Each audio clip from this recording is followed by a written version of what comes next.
क्या आप जानते हैं कि साल 2026 में मकर संक्रांति और शतीला एकादशी एक ही दिन पड़ने वाली है?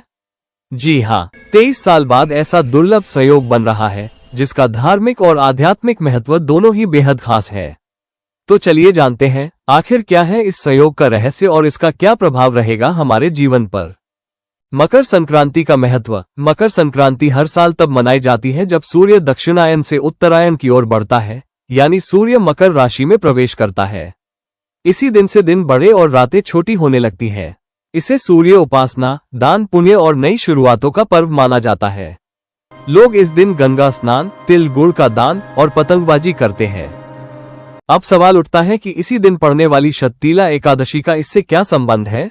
शतीला एकादशी हर साल माघ मास के कृष्ण पक्ष की एकादशी को मनाई जाती है।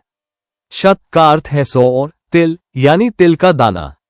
इस दिन तिल का विशेष महत्व होता है। तिल से स्नान, तिल से हवन, तिल से दान और तिल का सेवन, ये चारों कार्य शुभ माने जाते हैं।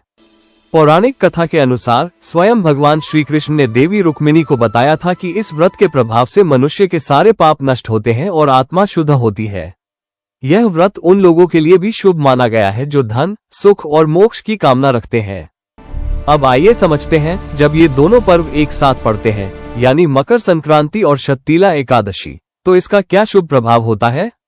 23 साल बाद बना ये शुभ संयोग। साल 2026 में मकर संक्रांति और शतीला एकादशी 15 जनवरी को एक साथ पड़ रही है। इससे पहले ऐसा संयोग 2003 में बना था, यानी पूरे 23 साल बाद दो महामहत्वपूर्ण पर्व एक साथ आएंगे। ज्योतिष के अनुसार जब सूर्य उत्तरायण होता है और चंद्रमा एकादशी तिथि पर रहते हैं, तब ये योग सर्वार्थ सिद्धि योग कहलाता है। इस दिन किए गए दान, स्नान और पूजा का फल 100 गुना बढ़ जाता है। विशेष रूप से तिलदान, अन्नदान और सूर्य देव को अर्घ्य देने का बहुत बड़ा महत्व बताया गया है। तो इस साल आप भी यह मौका जरूर अपनाएं, क्योंकि ऐसा संयोग अगली बार शायद दशकों बाद देखने को मिलेगा।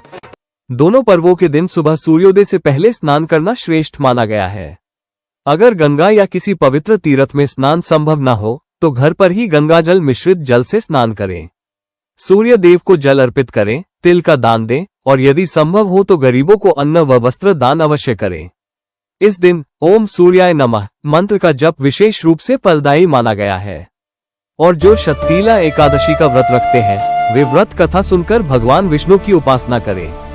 तो दोस्तों, यह मकर संक्रांति और शतीला एकादशी का दुर्लभ संगम न केवल आध्यात्मिक दृष्टि से बल्कि वैज्ञानिक दृष्टि से भी ऊर्जा और परिवर्तन का प्रतीक है।